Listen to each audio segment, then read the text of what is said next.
And he said to me, he's like, this is a lot to put yourself through when he said, at the moment, the world genders you as female most of the time. Mm. And when you transition, then it will probably gender you as male most of the time. And I was like, yeah. He's like, Mm. but if people are going to make a mistake one way or the other, then why bother? And I was like, Interesting. so that, I said, well, listen, misgendering happens all the time. Mm. At least if it happened when I felt like I was me, then, it's not about what other people think. Hello and welcome to the 50 Shades of Gender podcast. We get curious about all things gender, sex, and sexuality, as well as relationships, feminism, the inclusive kind, mental health and kink, and all that makes us humans unique and diverse. From body positivity to body dysmorphia, it's all welcome here. If you like what we do and want to support this podcast, you can become a patron on Patreon. Visit patreon.com/50 Shades of Gender, as in FIFTY. You can also buy us a coffee or make a donation. Links are on the website. You can now register your interest for our upcoming allyship course. Go to 50shadesofgender.com/allyship-course or navigate to the course page via the website menu to be notified when it goes live. Now, join us on a journey of inclusion, acceptance, and respect. I'm your host, Esther Lemons. I am a queer woman, and my pronouns are she and they. In this episode, I have another conversation with Harris Eddie Hill, a podcaster, best-selling author, and coach. Harris's pronouns are they and them, or AM, and they are agender, non-binary, and trans, with a dash of boy. Find out what that means to Harris in this episode. We also talk about being on testosterone, embodying queerness in intimate relationships, finding safety in yourself, navigating family dynamics and having consensual conversations, the importance of having access to a supportive community, what it was like living through Section 28 times, allyship and inclusivity, and exploring kink. To clarify some terminology that is used in the episode, AFAB is assigned female at birth and HSP is highly sensitive person. It was recorded on the 30th of January 2023.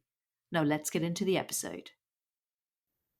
Hello and welcome. What's your name? Hey, my name's Harris Eddie Hill. Hello, Harris. It's really funny because I had to think, how did I do this again? So I did the hello and welcome thing. But yeah, welcome back. So this is our second conversation. Yeah. I was going to look up when the first one was, and I have it on screen, but I can't quite remember when it was. But it's must be at least a year ago, isn't it? I reckon it's 2. 2. Okay, now I'm curious. I'm going to have to look it up. Okay, it is, or it was rather. It was recorded on the 30th of March 2021. Wow. There you go. That is like 2 years. almost 2 years ago. Holy shit. Yeah. Time is like, what is time anymore? Anyway, gosh. So, lots been happening since, we last spoke. One of them is the book that is now out, which we're going to get to. But I thought we'd start with the usual, which is, gender. What's new in Genderland? So the labels you gave me were agender, non-binary, and trans with a dash of boy, which I like. Yeah. So that's slightly different from, I think last time you gave me trans masculine. So that was the only difference, I think, in the labels. I still use that one. I forgot use to it write as well. it. That's okay. I can add it. The boy part is new. Okay. Yeah. So what's been happening for you and how have things developed? I mean, also like, what does it mean to you to be all those things and stuff as well? So yeah. Begin anywhere. Okay.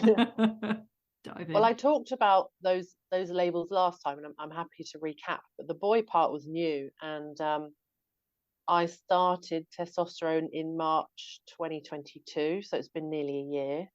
It was low dose, and I'm still fighting really hard to get them to up it. I've now been endorsed for an increase, but we're waiting for my blood test to be what they want it to be. Right. So yeah, it's for all of those people who are a bit like, oh, we can't dole out hormones just willy-nilly. I'm like, I wish it was that easy, but it's taken years. I think I got referred to the gender clinic like 6 years ago. 6 years. Wow. Yeah, Yeah, I don't know it's been where people get this thing from. It's like, oh, whimsical people feel like they are a different gender, and then they just go and get hormones. It's like, yeah, if you call like a many year wait and like a big struggle, just like that, then yeah, right. yeah, Oh gosh. yeah, exactly. So since I think just after I started testosterone last year, I got a job in the NHS, Mhm. and I've always delighted in being called a boy, just when I'm being disgusting or laughing at a fart or something like that. Yeah. And I've always enjoyed. But one of my colleagues, she's very much part of the alphabet mafia, the LGBTQ plus community, Yeah. and anytime I say something to her that's a bit cheeky or a bit naughty, she's like, "Oh my god, you're such a boy." And I Mhm. realised I was like, "Oh, I think I'm really vibing with this like quite a lot." My the last psychiatrist I saw at the gender clinic was like, you know, we were talking about everything, and they really test you and put you through it's just ridiculous. But he said, so Mm. what's the difference? He said, taking these hormones can really masculinize you, and I was like, well, yeah, that's the fucking point. That was the idea, Tom. That's what I'm hoping for. And he's like, oh, but so, well, then what's the difference between a trans, typical trans guy and you? And I was like, well, just because I'm not one, like it's gender presentation and gender identity don't have to be. It's a mix and match situation. Everyone's different. Yeah, and it sounds like they were coming still from a very binary perspective. Like, Yeah. surely, if you want to be on testosterone, you must be a trans guy. Is that what they assumed? Do you think? Well, I think he was just a bit like, what do you want from all of this? And I was like, well, Right. a deeper voice and this, that, and the other. Hmm. And he's like, oh, well, why aren't you just a trans guy then? I'm like, because it's not how it bloody works. And he said to me, he's like, this is a lot to put yourself through when he said, at the moment, the world genders you as female most of the time. Hmm. And when you transition, then it will probably gender you as male most of the time. And I was like, yeah. He's like, Hmm. but if people are going to make a mistake one way or the other, then why bother? Hmm. And I was like, Interesting. so that, I said, well, listen, misgendering happens all the time. Hmm. At least if it happened when I felt like I was me, then, it's not about what other people think. Yeah, that's And such a good point. Yeah, yeah, I mean, I appreciate from his point of view, he's got to do his due diligence and kind of make sure that's fair. that, you know, he's doing the right thing professionally. Hmm. But it does make me want to like throw chairs quite a lot. Right. I So think yeah. the good thing, so being on T will make you really good at that as well, of course. Well, I think I'm already good at it, so I think it's just going to add. I'm going to be like a Amazing. super powered chair chucker. So Ah, yeah, but amazing. Yeah. yeah, the other labels I've used non-binary for a long time just because I'm like, if you're happy in the binary, it's fine. I'm not doing it, Mm. and it's not about that. And then the agender label, I've been running that support group for oh my gosh, like 7 or 8 years now on Facebook. It's Mm. got a couple of over 2,000 people in it. Nice. Pardon me. And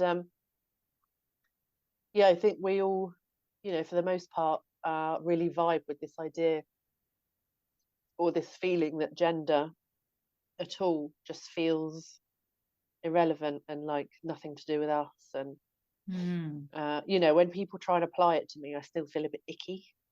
I'm like, oh no, Mm. no, thank you. Yeah. It's the same feeling I get when I'm like touching raw chicken or something. That is such a But good analogy, though, because that's something people yeah, can relate to. I'm like, Like, uh. No, thank ew. you. Yeah. Please don't. So yeah, so there's that thing. But I find it really interesting because I remember when I started to become really conscious in the last sort of 6 months of the boy stuff. Mm-hmm. And for the boy thing, I don't know if it's just more character rather than and it's only a small piece, like generally day to day, I don't really feel it, but just in certain situations, like I feel like it's a character trait for me, or it's like an energy rather than an identity. Mm. And Yeah. I messaged one of my original co-hosts of the Transaction podcast, Jordan, identifies as an agender dude, Mm. very masculine presenting. And I messaged them and said, I'm sort of coming to, I said before, like I trusted people when they said, I'm a non-binary man, woman, or whatever, you know, Mm. combination. Yeah. I trusted them completely. I didn't doubt it, but I just was like, I don't really know if I can conceptualize that. Yeah. And now I'm starting to get that, and so I Mm. sort of messaged them and was like, I think I'm getting the whole gender, not gendered, like a combination of the two, because before it felt very Mm. kind of contradictory. Mm-hmm. Yeah. Not that there's anything wrong with that, and people are complicated. But yeah, I Mm. think I'm vibing with it a lot more now, which is really interesting. That's cool. So that was really like an inner process of integrating that, and you can relate to others with that experience because you've discovered that in yourself. Interesting. Yeah, I think so. I think so. Yeah. Yeah. And then Wow. the trans label, I don't know, I always felt like it was very just liberating, in the Mm-hmm. sense that I was like, well, my original label didn't work for me in the slightest. Don't Mm. like it, feel allergic to it. Mm. Um, so trans felt like a very, you know, like a very expansive label that allows me to be anything, or allows me to express whatever's in there without limitations. Mm. Mm-hmm. And then trans masculine, I think it's just a good umbrella term for people who are sort of, turns out they're more at the masculine end than originally thought. Mm-hmm. And yeah, I like it, and I think it's just a good description. I think it helps other people to understand sort of whereabouts you are Mm. in the whole uh, rainbow of identities. Yeah, that's fair enough. So, besides the boy element, is there anything else you feel like has really landed for you when it comes to your gender and how you understand your gender in the last couple of years, like since we last talked? Hmm. I think one of the biggest things, it's not necessarily to do with gender itself, but it's more like the more embodied I am, and the more I can be really in it, and kind of like in myself, and really grounded and Mm. centered and all that malarkey.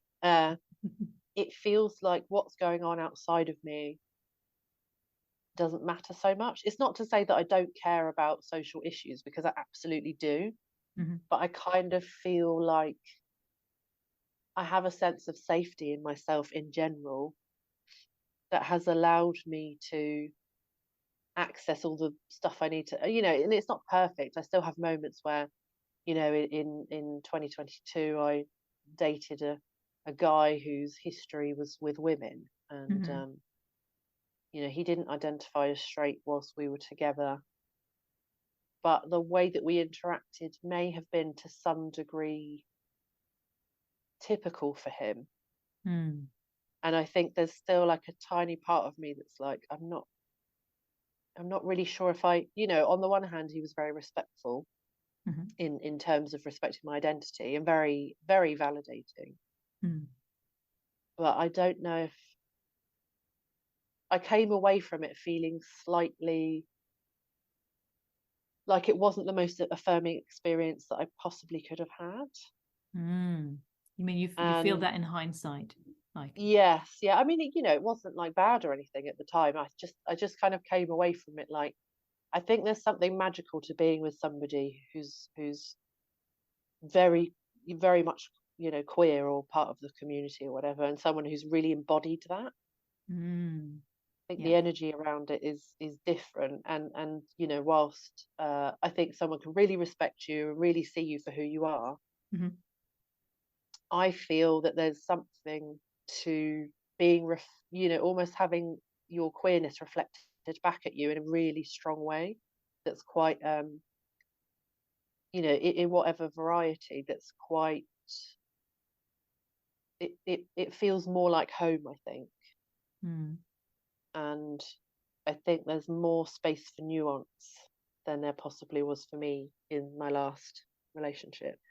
Yeah, that's so interesting because I mean, from my perspective as a cis-ish person, I suppose closer to cis than anything else, having had some queer relationships and still having queer relationships, I feel like there's just so much that's so integrated and ingrained in us that we have to unpack.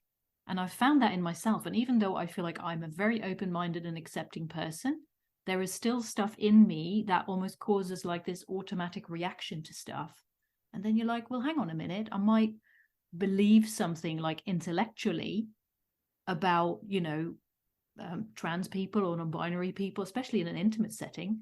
But like then something comes up in me or a thought or something, and that's like, hang on a minute, that does not reflect that at all. So it's like it's got these layers to it, I find. Mm. All these layers that you have to kind of excavate and clear all this crap out and things like that, which is, Yeah. an ongoing journey, I suppose. Yeah. Mm. Mm. Yeah. And Yeah. an interesting thing that's happened, even in the last few weeks, there is one family member that's very close to me who, I started coming out this summer, it'll be 9 years. Mhm. And in all of that time, this particular person has not been open to having a conversation at all. Wow. It's taken a very long time to get to a point of not being dead named. And it's taken a lot Mm. of patience and trying to do it as directly as I can without, it's not so much a tiptoeing, it's just that as I, relayed to other family members who were trying to push me and this person into a conversation that they were not ready for. Mm. I said it's not a conversation if the other person doesn't consent. And That is so true. regardless of how I feel, I don't want to force an issue when, with time, it could be like a much better outcome. Mm. And, I felt secure enough in myself that I was like, I don't like it. And yes, it triggers dysphoria sometimes. Mm. But actually, I've decided that I want to see this out and Mm-hmm. just let it be what it's going to be. And Mm. I remember like earlier on in my journey, I would listen to other LGBTQ plus people talking about family members that took years and years to come round, and thinking like, I don't think I could do that. Like it's a type of mental strength that I don't know if I could ever have. Mm. And actually, I in the last couple of weeks, there have been kind of, a comment or a joke here or there that acknowledges me. Mm. And it's so subtle and so tiny, but it's absolutely, it feels like the tip of the iceberg. And actually, underneath the water, there's a huge amount going on under there for this person. Mm-hmm. Mm-hmm. And I kind of feel like it's a testament to my own strength and patience and resilience that I've been able to wait long enough to actually see the kind of green sprouts from this relationship with this Mm. person and their own Yeah. growth. It's been at a glacial pace, but it's happening. Yeah. Yeah. I think that's a really brilliant thing to acknowledge as well. Like it's not ideal and it hurts, like to be on the receiving end of it. And also like you can't force this stuff and someone has to be ready, and it's obviously also up to you if you wouldn't want to be around that for you to decide, Yes. because you don't have to be around that or you don't have to be on the receiving end of that directly, do you?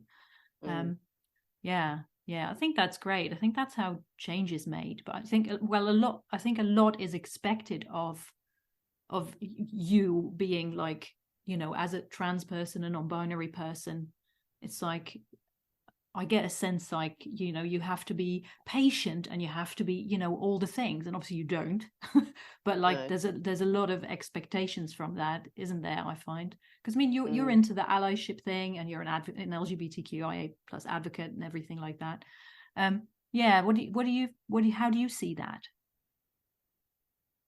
I think for the individual who is kind of, for lack of a better term, not part of the mainstream, Hmm. I think being in that space with other people who don't get it, a huge amount of your time Mm-hmm. is just a really shit experience. Mm-hmm. I think you definitely need community. You need people, you do need to have like it. I think it can feel sometimes like a high standard to say, well, I'm only going to associate with people who are affirming and respect me. Mm. But I think that there comes a point, and I'm the best part of a decade into this process for myself. Mm. I think there comes a point where it's like, well, that's fine, and you're not under any obligation to settle for anything less. Mm-hmm. But there will be, for some people, some relationships where it needs a huge amount of time. And actually, I think if you can find that safety in that community and actually Mm-hmm. holding space for one or two people outside of that, Mm-hmm. not necessarily putting yourself in harm's way, Mm-hmm. but I think if you can hold space, then actually those big changes can happen. Um, Mm. I definitely remember many times when I felt very kind of desperate and like heartbroken and felt like I desperately needed this person to come on board and like I couldn't Mm-hmm. possibly wait another minute and I felt like really gutted. Mm. But actually I've worked on myself long enough that I reached a sense of safety and meeting my own needs and also Mm. getting my needs met from the right people who were able to meet me where I needed. Mm. And as like so many people have pointed out, like it's the bare minimum. Mm-hmm. The bar is not high. um, Mm. But I think when you're used to not having that, it feels like a really big deal. And I think particularly Yeah. trauma survivors as well, I think when you experience something that's healthy or affirming or respectful, it can feel like the most amazing thing in the world when actually this is how it's supposed to be, Mm. like among all people. I remember the first girlfriend I had who I went out with after I'd come out. It was a couple of years after I'd like first come out about my gender. And the respect that she had for me and the way that she really saw me for who I was so magical to me because I'd never had anything like that in a relationship setting. Mm-hmm. That even though there were other things and there were other red flags and bits that didn't quite work, it felt to me like the best thing since sliced bread and that I couldn't believe that this wasn't meant to be. Mm-hmm. And when it ended, I had like I grieved. I think that was the hardest breakup I've ever had in my life. I think for about 5 weeks I was like severely depressed, like couldn't get out of Mm. bed. Wow. Yeah. And I think that we can apply the same to, gender and other things that, especially at the beginning when you've got someone who really sees you and really respects you, it can feel like really magical, Mm-hmm. even though it's just how everyone treats everyone else anyway, automatically, as if it's no big deal. Mm-hmm. Mm-hmm. Yeah, that makes a lot of sense. So having that support and community in place makes it potentially, maybe not always, but could potentially make it easier to handle the situations where it's really a lot more challenging. I think so. I Mm. think you definitely need that. Yeah, totally. Yeah, I was gonna ask you about, that's kind of where allyship comes in, isn't it? Because the more people learn and understand, the more I think accepting they can be. And I think it works like with ourselves as well. Like the more accepting I am of me, the more accepting I am of others, the more, Yeah. like, yeah, supporting myself, supporting others. It all works in both ways, I find. Yeah. Mm. So we've talked about labels. We've talked about, yeah, comparison to, we've talked about testosterone. I don't know if there's anything else you wanted to say about being on T. Is there anything else that comes up? Not a lot. I mean, No? I worked out, I spoke to a lot of people who take testosterone as, part of their transition. Mm-hmm. And obviously this is just the guideline and everyone's totally different, but it Mm. seems like a full dose of testosterone is considered to be about the equivalent of like 40 milligrams a day. Mm-hmm. And my starting dose that I'm still on now is 10 milligrams a day. Mm. And there was part of me that was like, what if the change is too quick and I haven't got time to process and stuff? Mm. And at this point, the only thing that's changed is that I've got some chin fluff. I've got a few hairs that are darker now, but it's mostly blonde. And my Mm. stomach is also fluffy. And Yeah. that's it. Yeah. Everyone told me, oh, when you're on testosterone, like you're just going to be horny and want to like shag everything that moves.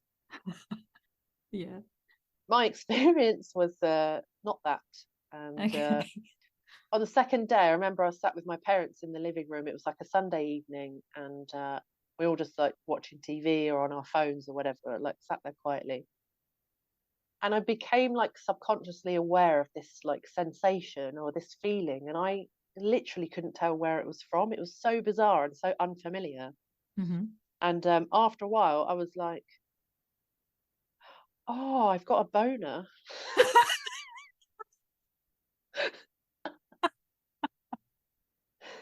And That's it was just, funny. it was, like if you spin around with your arms out and all the blood goes to the end of your fingers.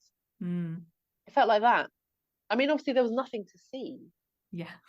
but the sensation itself was just so odd. It was just unlike anything I'd ever experienced before. That was day Interesting. 2. It's never happened again. It was literally just that one off. Wow. Yeah. Well, I wonder if you'd notice, well, you're probably bound to notice like other things if you up your dosage, or if they finally up your dosage. Yeah, So, yeah, that'll be interesting. Oh, that's so funny. yeah. I couldn't stop laughing. I was like, "Oh, this is hilarious!" And then I had this moment of like appreciating what it's like for, like teenage cis boys who, Mm. or any teenagers with a Mm. penis, and Mm-hmm. getting these sort of like ill-timed, unwanted Mm-hmm. hard-ons. Yeah. Totally. Oh, yeah. So, do you want to talk a bit about the book? So the book that's just come out is called Yeah, Section 28, it's and called it's 28. it's just called 28. Okay. Yeah, So, and it's about stories from folks who not grew up, but maybe came yeah, out, experienced the time in which Section 28 was, a yeah, thing. yeah.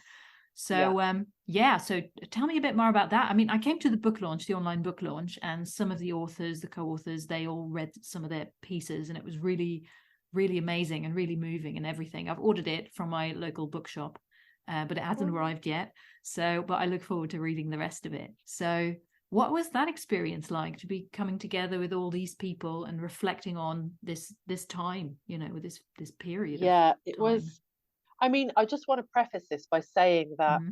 someone tagged me in a post on Facebook asking for contributors who grew up in the UK and went to school during these dates. Mm-hmm. And to talk about Section 28. And I was Mm-hmm. like, well, I fit all of those descriptions, but I have no idea what Section 28 is. Not a clue. Wow, yeah. So I looked it up and realized that, for those who don't know, Mm-hmm. Margaret Thatcher put through this bill, or it was her thing, the law or whatever, in Mm-hmm. 1988 to ban acknowledgement, promotion, or conversation, anything around homosexuality in schools.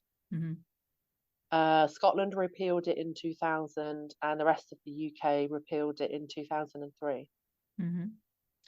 And what it basically meant, therefore, was that for those of us who either came out or were obviously, clocked as queer Mm-hmm.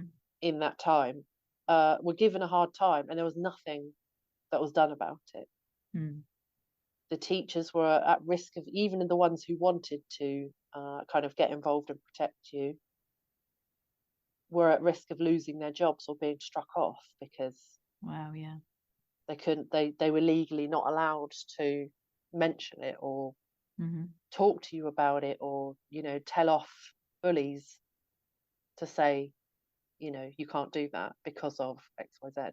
Mm. So it was all this very sort of feral, unchecked queer phobia. And but what was mad to me was that I'd lived through that and I could tell you so much about it, but I had no idea that it had a name or that it was a law or anything. Yeah. Yeah. So I submitted a proposal to be one of the 28 authors who wrote a piece, and Mm-hmm. there was no kind of brief. It was just like, write whatever comes to you. So we've got some poems submitted. I think there was a piece of fiction in there. There was also like a script of conversation. Like it's very much an anthology of different works. Yeah. And I wrote about the how one of the biggest tools of oppression is silence. Mm. Because the moment that you take away people's voice and ability to discuss things and to acknowledge things and to, Mm-hmm. like, I didn't have the language for any of that at the time. I just felt like this was school, this was what happened, and I just had to Mm. deal with it. And there was nobody to protect me. Mm-hmm. Mm-hmm. So that's what I wrote about. And, it was definitely a very cathartic exercise. Mm-hmm. But what I didn't expect was that on the online launch that you came to, by the end of it, I was so uncomfortable Interesting. and How so? felt so raw because, Mm. if you've been through something, and even if it's affected you, I think it's really easy to be like, well, that's all you knew. That was And life, yeah, Yeah. that was life. Like, yeah, like at no point did I look back at that and think, oh yeah, that was a great experience. But at the same time, I didn't really see it in like this big Mm. way, like objective way. It was very much like, well, that's what happened and that's what I had to deal with and so on. But by the time Mm-hmm. that I was listening to other people and feeling the things that they were saying, some people were very emotive. Mm-hmm. I was able to then empathize with those people, even though they've been through the same stuff that I had. But because I was empathizing with other people, I was like, oh, and it brought this new perspective to me of what Mm. younger me had been through.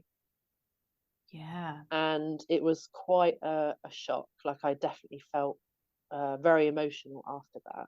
Mm-hmm.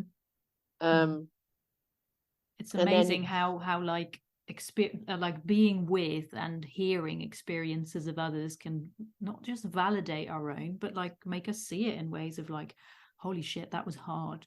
yeah, And yeah, yeah. Mm-hmm. Go on. yeah. And then when we attended the London launch day 4 days later, I was Mm-hmm. so nervous about it. Not because of any kind of performance anxiety or anything like that, because I'm very used to talking and quite enjoy it now. Mm-hmm. But because, a lot of my friends are like, oh, don't worry, you're going to smash it. I was like, no, no, I'm not. I'm not nervous because it's a public thing. I'm nervous because I don't know how I'm going to feel. That's the part Mm. that I find hard, is that Yeah. I've actually never had to deal with this in community before, Mm-hmm. not in this way. And I think even though I had, some of my friends at school, close friends, were bisexual, even then we didn't really discuss it, or we didn't have the words to discuss it, or we Mm-hmm. weren't even really aware of what it is that we were going through. So Mm-hmm. I think this is the first time I've collectively dealt with this, and it was very much needed, but very, very hard. I Mm-hmm. felt it was really hard. And interestingly, one of my friends said to me afterwards, he's a quirky guy, and he said, I said, did you enjoy it? He said, honestly, it was absolutely brilliant. Like, and Mm. hearing from everyone was amazing. But he said, there wasn't, where's the celebration? It was very, and he sort of Mm. made this face that was like, like Yeah. awkward. And I was like, where do you think the celebration should be? Because the last time I checked, this isn't over. Yeah. I said, Right. look at the fact, I started my NHS job, and, the company, or the primary care network, the area that I work for, their values are very inclusive. Mm-hmm. But I think me coming along has given them the opportunity to learn more about how they should be doing that. So Mm-hmm. a lot of things were just not in place for me, and it wasn't. It was just the point that they were at in their own growth as employers. Mm. But even then, like during that, I've been misgendered a lot of times by staff who should know better. Mm-hmm. One member of staff was decidedly being disrespectful and would avoid any attempt I had to just say, "Oh, by the way, Mm. this is the score. Is there anything that you want to know?" I've been so open about it, like from day dot, Mm. and he just didn't want. So I had to get HR involved, which was like a really unpleasant experience. Like, day to day, I make a lot of jokes and I'm very cheerful and very positive, and Mm. have deep conversations with people that are really meaningful. And those are the things, I don't want to be that person that calls HR. Mm. I don't want it to be an issue. I want us all just get on and to kind of never have to really make a big deal out of it, because it feels embarrassing. Mm. Yeah. Um, and also, I was like, I don't want there to be a mark on his sort of employee record Mm-hmm. if we could avoid it and if we could have a conversation in person and just kind of avoid the whole thing. But he just wasn't willing, and was quite Mm. I found it like pathological after a while. Yeah, I bet. So Yeah. so I said to this friend who'd attended the launch, I was like, look at what I've had to go through just in this job. I said, at what point am I celebrating? It's not Mm. over. Mm-hmm. And with I try to stay out of kind of what's happening in the politics world, just because I can't cope. It I feel feels, you. Yeah. yeah. Yeah, But it's a lot. a lot of this kind of very right wing rhetoric is coming back, and Mm. it's Yeah. not been great. No, and I mean, look at just when was it? Was it even on Valentine's Day? A few days ago, the murder of this trans teenager, Yeah, Brianna Kay. I'm not quite sure how yeah. you pronounce her last name, but yeah, that just goes to show that it's just so necessary for us to challenge this. And I don't know, what do you even Mm, say to that? I feel like though one thing I was thinking about today is if you think about oppression and marginalized groups of people, mm, I was thinking like women make up like I think there might be the biggest group of marginalized people on the planet, right? Because like yeah. 50% of the population, give or take a few million, are women or people who are assigned female at birth, women and AFAB people. Mm, So, and I think they're just a really important group of people to not want to educate, but kind of, yeah, educate about this kind of stuff, because I think a lot of the gender critical rhetoric is coming from, that group of people. mm, And it just goes to show that it's just so needed. And sometimes I'm a bit like, not what am I doing this for, and all that stuff, and you feel a bit discouraged about stuff like that. And also the allyship course that I want to make, and I've been kind of sitting on. I was sharing this in a group the other day.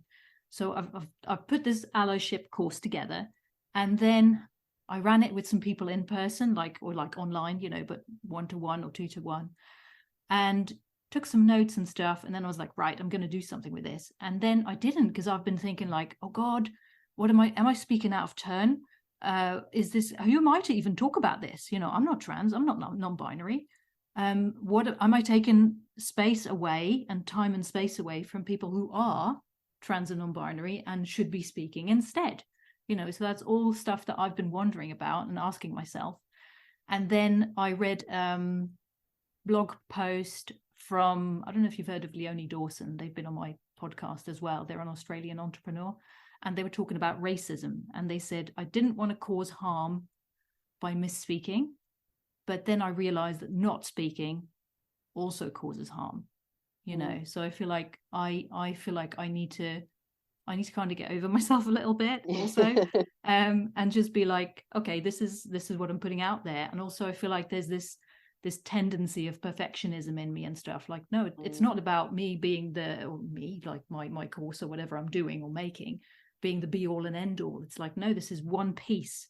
Allyship doesn't end there. It's like, it's intersectional and it's expansive, and you're never done learning. And and I feel like when I'm reframing it into a place of like, I want to take people on a journey with me, like learn with me, not from me, because I'm not this guru or anything, or this expert. I'm not. But yeah, like reframing it really does help, I find. Yeah, and I think I've said to you before, please do it. Yeah. Because I don't want to. In was it summer of 2021, I decided that, in terms of intentional activism, I just couldn't do it anymore. Yeah. And Yeah. it's not that my values have changed, it's just that I was exhausted. Totally. And I was like, I can't spend my life advocating when the focus is very much outside. I feel like that kind of work is much better from allies who have a little bit more energy, because they're not directly being harmed in the process of educating people. And Totally. obviously I speak for myself, and this is, there are a lot of people in the community who make the money out of diversity inclusion stuff, and go, absolutely go for it. If you've got the energy to do that, then more power to you. But I did it for 7 years, just over, and I was like, I've done my time, but I'm tired, and my focus now is much more about supporting kind of black sheep, basically. Whether that's unique people, whether you're gender diverse, neurodiverse, or an empath, or HSP. And I find that so rewarding, like to really kind of give people the support they need in the environment that we're in. It's so much more rewarding, and I get more energized by that. And I think that was the clue for me, that I was like, when I'm talking to people who have these kind of identities in common with me, and they want to be able to kind of thrive and just feel really good in themselves regardless of what's going on the outside, I feel like that's kind of revolutionary as well. Totally. Yeah. I think of those memes where it's like, if you stay alive today but you're struggling for a reason, just do it out of spite. Yeah. That's great. I like that.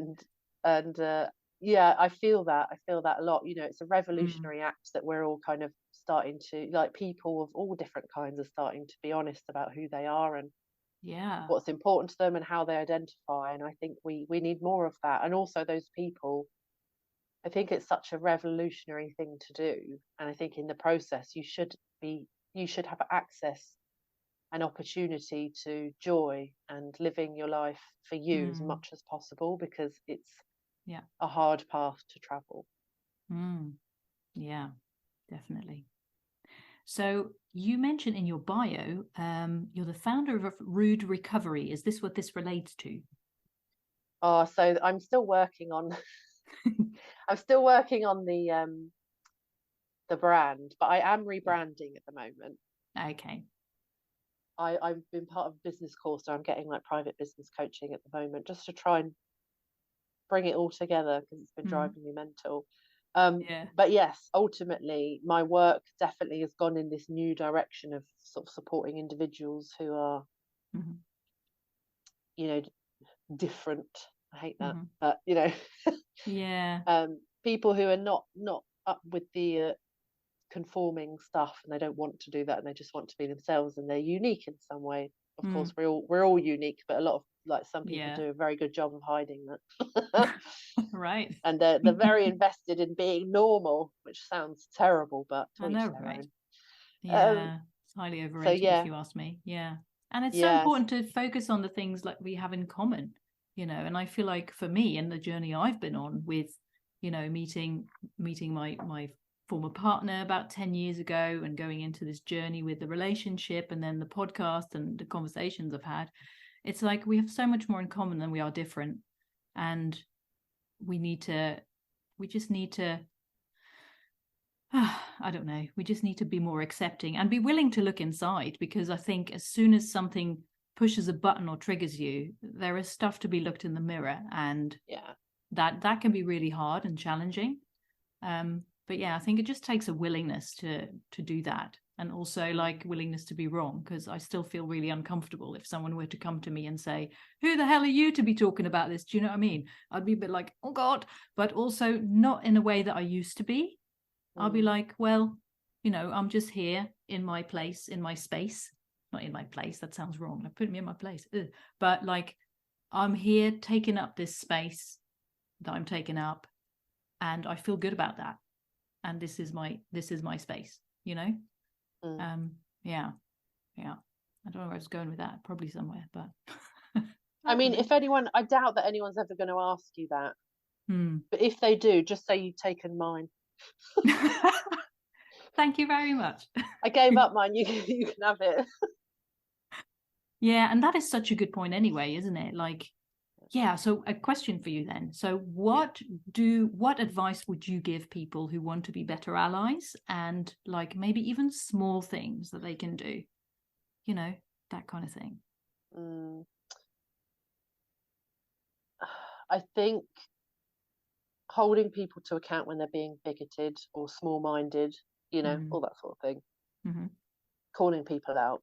I mean, obviously without compromising your own physical safety, but to kind of push back and be like, it's not okay. It's not okay for you to behave this way. Mm-hmm. And then with the caveat that if the person kind of being picked on, for lack of a better phrase, is present, it's also not your situation. So, you can show solidarity in other ways that doesn't, where you're not making the situation about you and your allyship, you're not putting that first. Yeah. And I guess just really getting to know and to understand different people's experiences and what the kind of key problems are. For example, like even though I think in the UK, like it's for a long time, a lot, it's been the case that businesses should be accessible. Huge amount of them aren't. Like if someone uses a wheelchair, then as an example, it's really hit or miss whether wherever they want to go it is accessible. And even if they've got accessibility, lifts and stuff, a lot of the time they're not maintained because it's viewed as like a unimportant or a seldom used thing that's kind of not essential. Yeah. And another thing to think about with the gender diversity stuff is that ultimately everyone deserves to be safe and to be themselves and to get to enjoy their life. Like I just view that as such a basic right. Totally. Yeah. And so I think if you're in a space, I think it's or you create a space, maybe you're a business owner or something, or you lead a group or a yoga group or something, I don't know, but whatever it is, make sure that you're very clear about your inclusivity policy and that you enact that all the time. So for example, I joined a meetup group recently. It's just a social group, and in the kind of information at the front of the group, it said everyone's welcome, whatever gender, man, woman, non-binary, whatever. It was very inclusive. But then the email I got after joining was, hi, we're going to do a group for men and women. Yeah. So I emailed back like, thanks for the email, but I was led to believe from your from the initial group of joining that this was an inclusive space that included non-binary people. So if I've got that wrong or that's changed, then just let me know. Yeah. Yeah, that's such a thing, isn't it? Like, and sometimes I listen to things like podcasts and stuff like that, and it's when people say things like from both men and women, and I'm like, oh God, it's like, no. Yeah. If I'm on a train and there's an announcement and they say ladies and gentlemen, I just switch off because I'm like, oh well, it's not including me. It doesn't apply to me, right? Yeah. And if anyone says anything, I'll be like, well, you only set that rule or that asked that request of ladies and gentlemen, so you can get fucked. Right. Yeah. Yeah. And people Yeah, don't realize it, don't they? And they might have like, it's such a nuanced thing as well. And it's tricky when people seem clued in one aspect and you're like, it sounds promising. And then you get an email like that, as you say, and it's like, oh God, you know, yeah. Yeah. yeah. So And there's always space to do more, is what you kind of yeah, saying, and I isn't it? think as Yeah. well, like, please, for the love of God, help us petition for more inclusive softwares and websites and stuff. Mm. The number of times it's become a running joke in my household now that if I order something from online and they don't have a gender neutral title, then I'll put in anything like professor. I'm a professor in some places. Right. I'm a reverend in quite a few others. So when things arrive, like everyone's laughing, like, all right, Rev, or I like that. So every time I see that, I call them out. I email them to say, oh, thank hello. you. Yeah. You either add MX or you make it optional.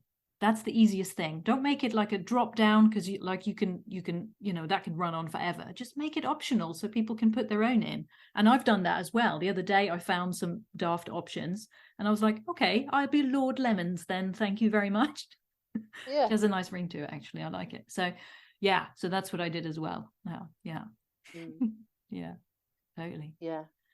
Yeah. And I guess another thing I see with allyship is that, and I've probably done this at some point, although I hope not, which is that you treat the marginalized people in your life very delicately. Mm. And I find that really infuriating Mm-hmm. because I feel like when you're marginalized and you've made it this far, Mm. for you're fucking hard as nails, man. Right. Yeah, that You is know, so true. you Yeah, wouldn't you wouldn't you wouldn't still be here if you weren't. So it's not to say that we don't all need tenderness and that we, of course.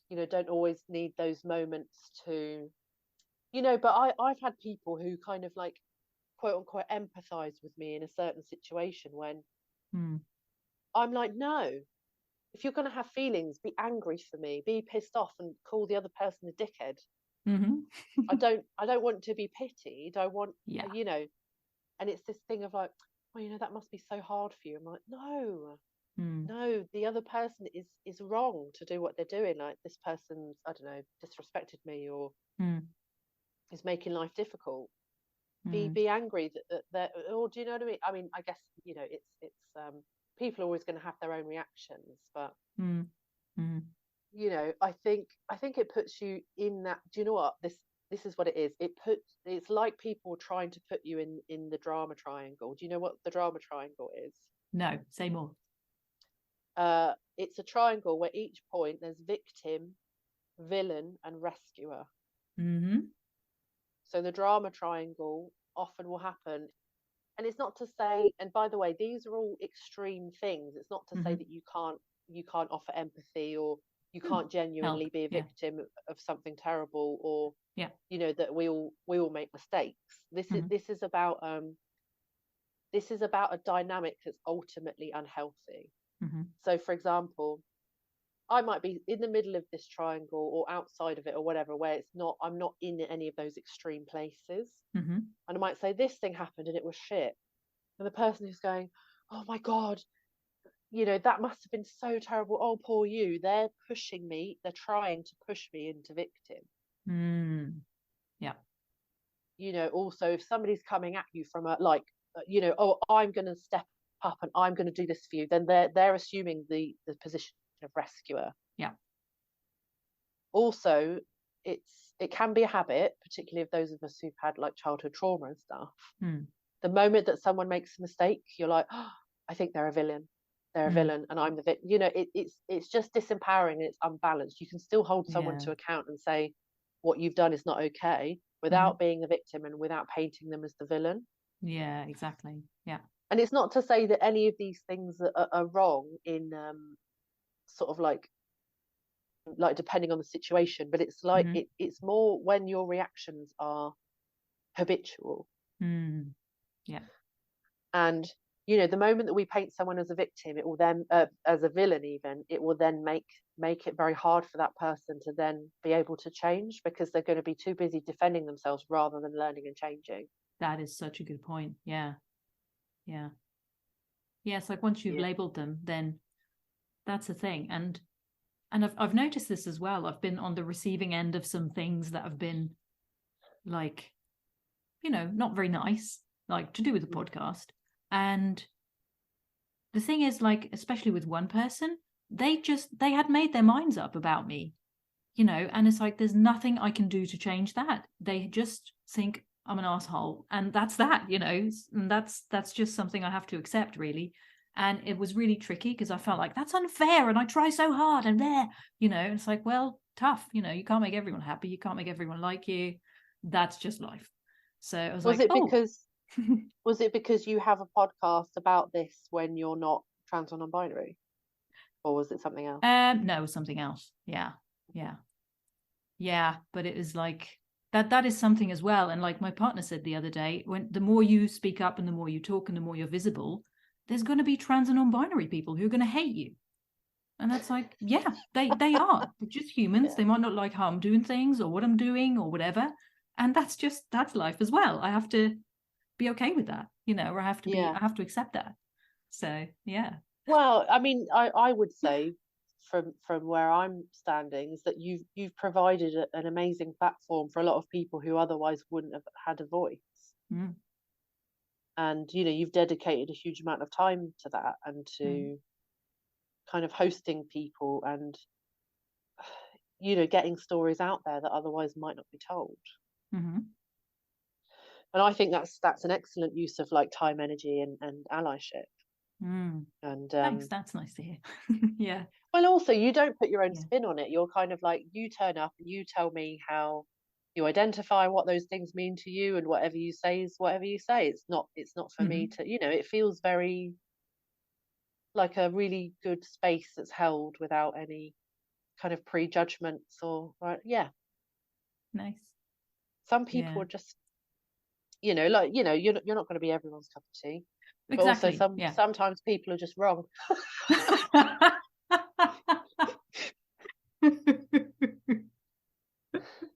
I love it. That's That's right. all I'm saying.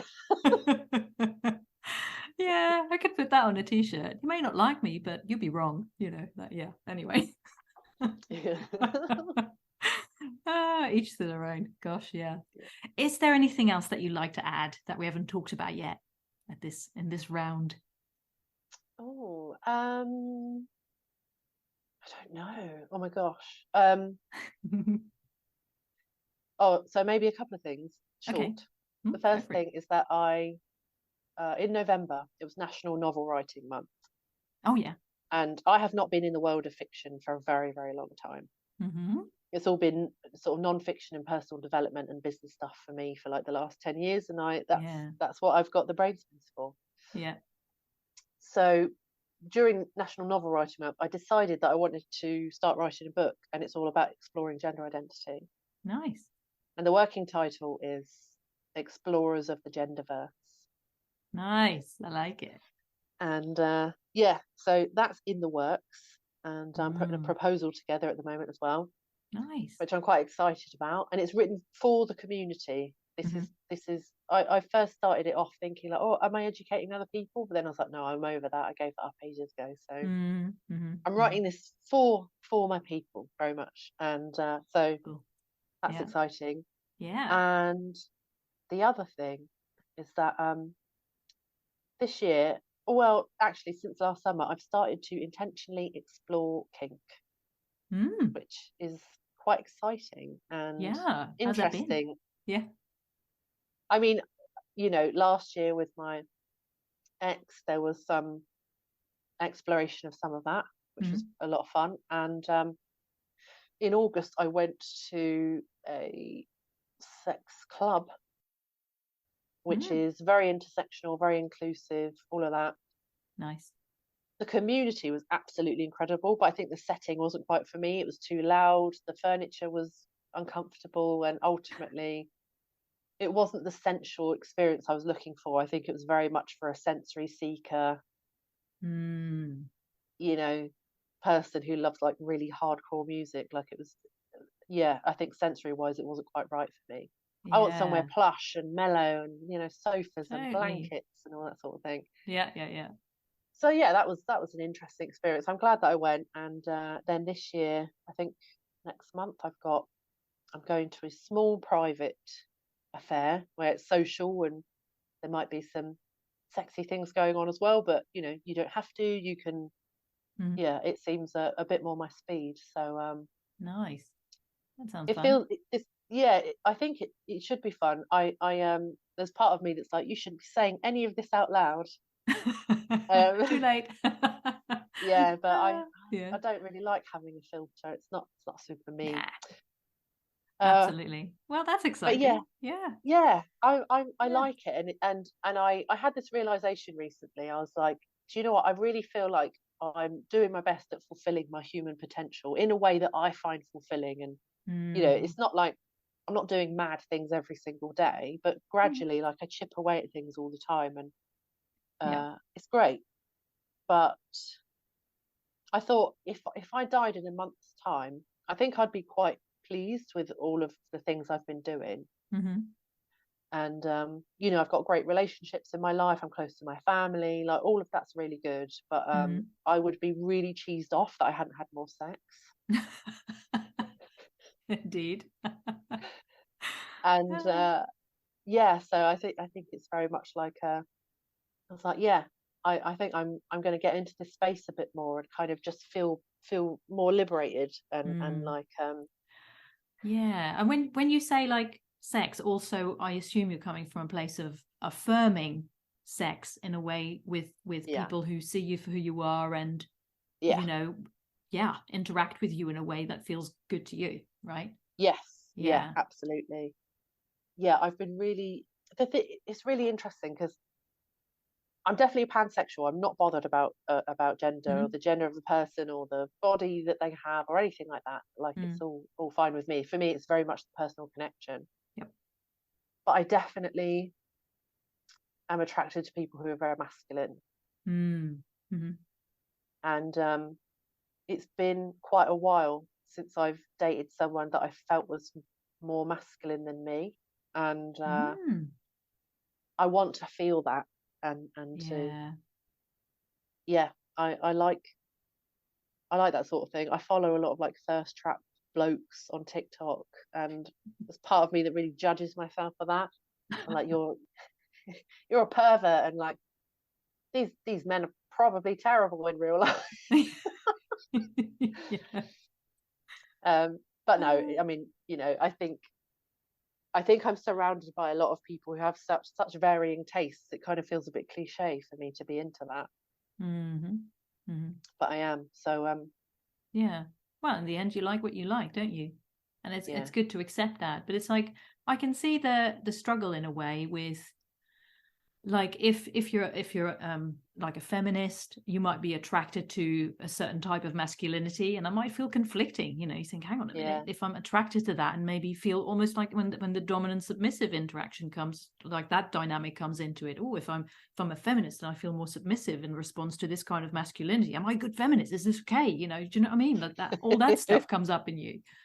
yes, Yeah, yeah. it's so I interesting. mean, the submissive thing for me, I think it can be quite empowering because I Hmm. feel like the submissive is very much the one who says yes or no. Totally. Yeah. And you know, it's not to say that everyone shouldn't have consent, but I just mean, Mm.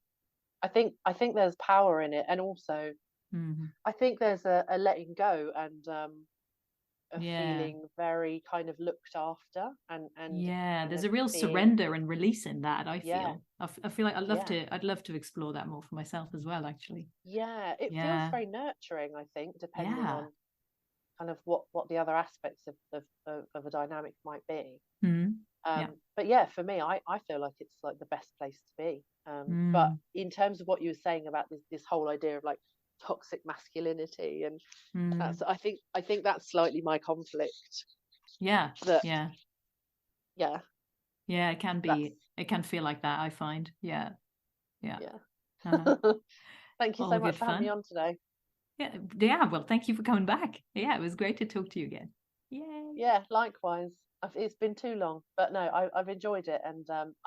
I love your platform, Esther, for what it's worth. And Thank you. I talk to people a lot about you. That's nice. I like that.